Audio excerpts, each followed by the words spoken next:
8월 6일 화요일 매일 성경 오늘의 묵상입니다. 오늘의 본문은 에스겔서 17장 11절로 24절 말씀입니다.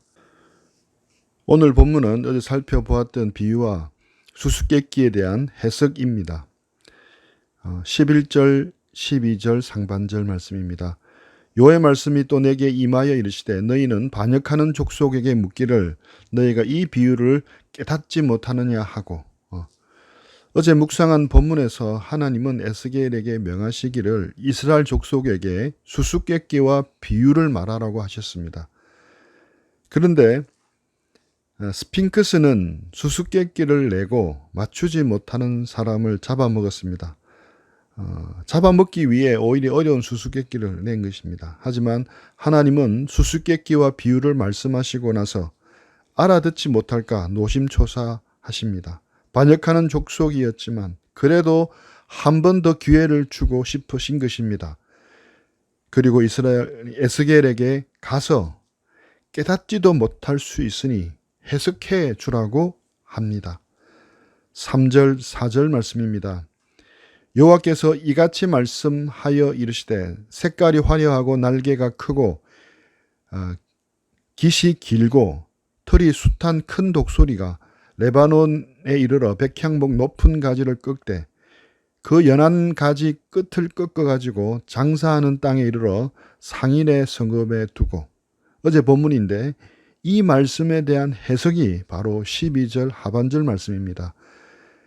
그들에게 말하기를 바벨론 왕이 예루살렘에 이르러 왕과 고관을 사로잡아 바벨론 자기에게로 끌어가고, 큰 독수리는 바벨론을 말하고 그 독수리가 꺾은 레바논 백향목 높은 가지는 바벨론으로 잡혀간 왕과 고관을 의미했습니다.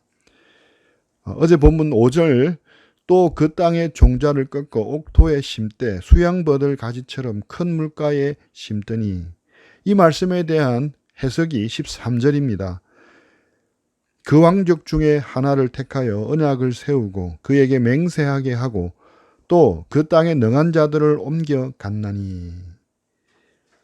주전 597년에 1차 바벨론 유배가 일어나는데 여기에 관한 말씀입니다.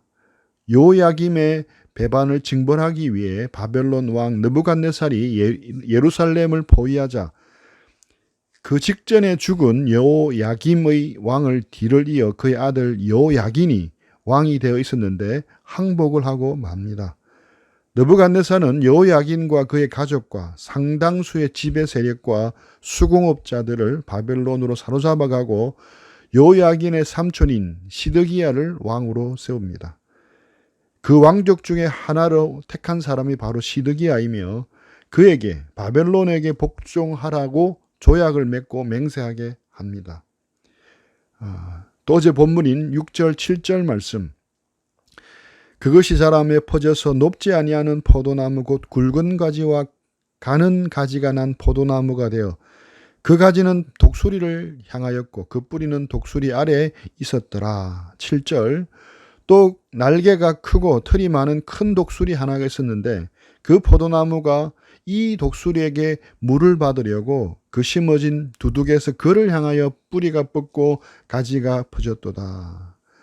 바벨론에 심겨진 포도나무가 자라자 이전 독수리를 배반하고 새로 나타난 독수리를 향해 돌았습니다. 이것은 유다 마지막 왕 시드기야의 정치적인 배반을 다루고 있습니다.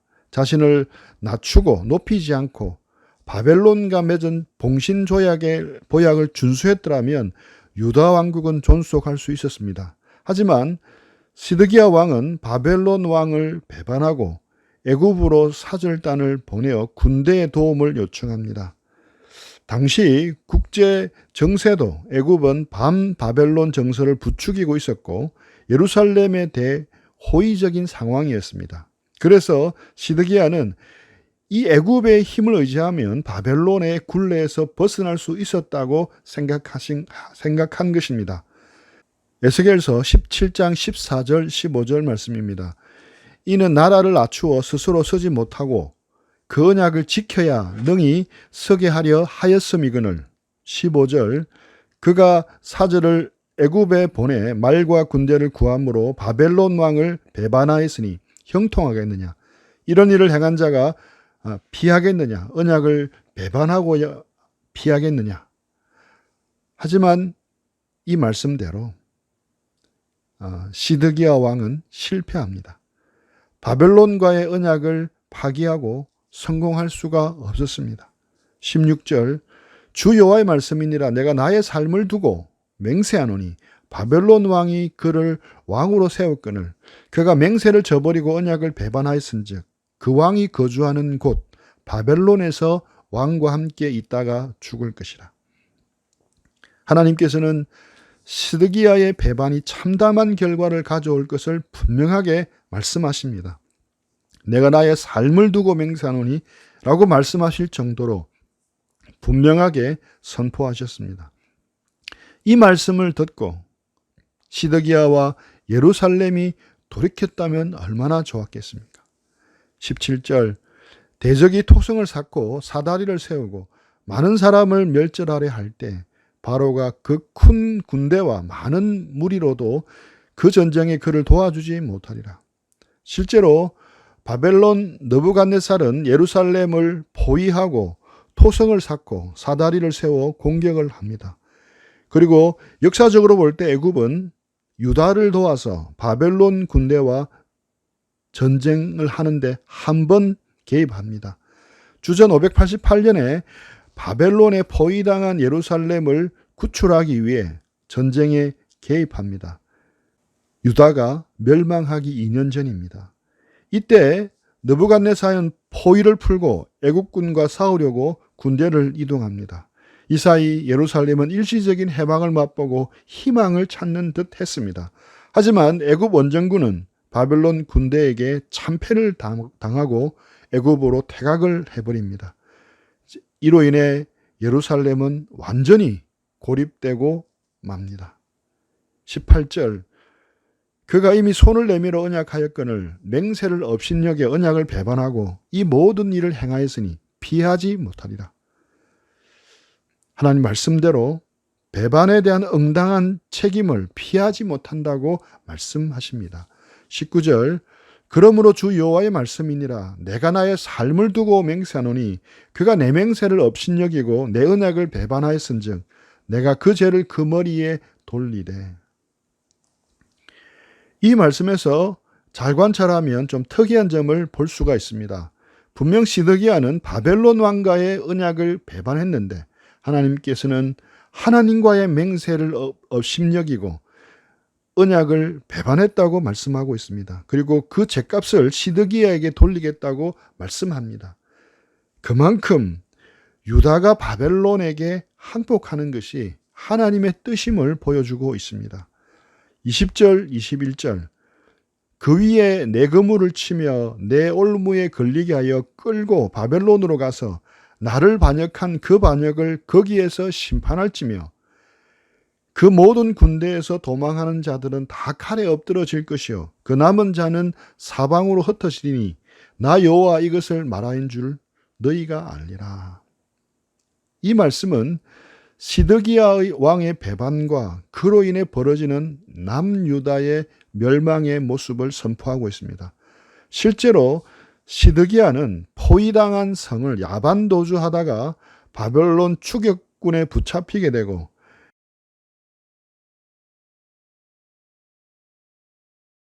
자식들이 자기 눈앞에 처형당하는 것을 목도해야만 했습니다. 그리고 자신의 두 눈을 뽑힌 채 바벨론으로 끌려가서 비참하게 살다가 거기서 죽게 됩니다. 그리고 남은 군대들은 칼에 배임을 당하고 살아남은 많은 사람들은 바벨론으로 세 번째 포로로 끌려가게 됩니다. 너무나 안타까운 유다 왕조의 마지막이며 남유다의 마지막이기에 하나님은 내가 나의 삶을 두고 맹세하신다고까지 하시면서 안타까운 마음으로 말씀하고 계신 것입니다.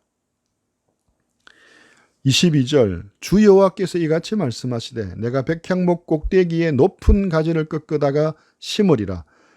내가 그 높은 새 가지 끝에 연한 가지를 꺾어 높고 우뚝 솟은 산에 심되. 여기서부터 반전이 일어납니다. 하나님께서 백향목 꼭대기에 연한 가지 하나를 꺾고 높고 우뚝 솟은 산에 심으시겠다고 말씀합니다. 23절, 이스라엘 높은 산에 심으리니 그 가지가 무성하고 열매를 맺어서 아름다운 백향목이 될 것이요 각종 새가 그 아래 깃들이며 그 가지 그늘에 살리라. 이스라엘 높은 산에 심긴 가지에 핵가지가 나고 열매를 맺어 아름다운 백향목이 되고 무성하게 자란 나무에 온갖 새들이 깃들이며 안전한 보금자리를 찾게 될 것이라고 말씀합니다. 24절, 들의 모든 나무가 나 여호와는 높은 나무를 낮추고 낮은 나무를 높이며 푸른 나무를 말리고 마른 나무를 무성하게 하는 줄 알리라. 나 여호와는 말하고 이루느니라 하라. 그때 들의 모든 나무가 생사화복, 낮추고 높이고 말리고 무성하게 하는 모든 것이 하나님께 달려 있음을 알고 인정하게 될 것이라고 말씀합니다. 북이스라엘은 722년에 이미 망했습니다. 유일하게 남아있던 풍전등화와 같은 남유다도 시드기야 왕을 마지막으로 해서 주전 586년에 망합니다. 그렇다면 하나님이 영원히 있게 하시겠다고 약속하신 다윗 왕조는 어떻게 된 것입니까? 완전히 끝이 난 것입니까? 끝이 난 것처럼 보입니다. 그런데 주님은 이 말씀에서 모든 것이 끝이 아니다라고 선포하고 계십니다. 모든 희망이 다 사라져 캄캄한 절망적인 상황에서 주님은 밤하늘 샛별 같은 희망의 말씀을 지금 하고 계신 것입니다. 포도나무가 아니라 백향목 가지에서 새순이 돋는 것은 다윗 왕조가 회복되는 것은 바벨론으로 유배당한 요야긴과 그의 후손을 통해 이루어 주실 것을 보여주신 것입니다. 주전 597년 바벨론으로 유배당한 자들이 하나님의 백성과 다윗 왕조의 정통성을 계승한다는 말씀입니다. 현실적으로 볼 때 전혀 가능성이 없는 이야기로 들립니다. 하지만 나 여호와가 말하고 이루느니라 하라고 하신 말씀대로 말씀하신 것을 반드시 이루시는 하나님의 능력이 말씀하신 대로 약속하신 대로 반드시 이루실 것을 보여주고 계신 것입니다. 나 여호와는 말하고 이루느니라. 말씀하시고 말씀대로 이루시는 분이 하나님이십니다. 하나님이 하신 약속은 이스라엘의 반역과 불순종 때문에 파기되거나 취소되지 않습니다. 말씀하시는 하나님, 말씀하신 대로 이루시는 하나님, 그 하나님의 말씀을 시드기야와 유다 백성이 귀담아 들었다면 어떻게 되었겠습니까? 역사가 바뀌고 인생이 바뀌었을 것입니다. 하지만 그들은 느낌을 따라, 상황을 따라, 세상 사람들의 목소리를 따라 순종했습니다. 신앙은 하나님의 말씀에 순종하는 것입니다. 느낌이나 체험 이전에 하나님의 약속을 믿는 믿음에 순종하는 것입니다. 아브라함이 약속을 받았을 때 느낌이나 체험이 강렬했기 때문에 순종하는 것만은 아니었습니다. 그것이 때로는 희미하고 흐려 보이기도 하고 했지만 오직 하나님의 약속을 의심치 않고 순종한 것입니다. 신앙은 말씀하신 하나님, 또 그 하나님의 말씀을 부여잡고 그 말씀 따라 오늘도 한 걸음 내딛는 것임을 기억합니다. 때로는 신나게 달릴 때도 있지만 또 때로는 터벅터벅 어렵게 한 걸음씩 걸어내야 할 때도 있습니다. 하지만 그 길을 가는 것이 신앙입니다. 패역하고 반역한 족속인 이스라엘도 이렇게 거듭 인도하시고 돌이킬 기회를 주시는 하나님은 우리가 그 길을 가려고 할 때 능히 도와주실 분임을 믿습니다. 기도하겠습니다. 하나님 아버지, 저에게 주신 약속을 기억합니다. 내가 내게 큰 복을 주고 내 씨가 크게 번성하여 하늘의 별과 같고 바닷가의 모래와 같게 하리니 내 씨가 그 대적의 성문을 차지하리라. 또 내 씨로 말미암아 천하 만민이 복을 받으리니 이는 내가 나의 말을 준행하였음이니라 하셨다.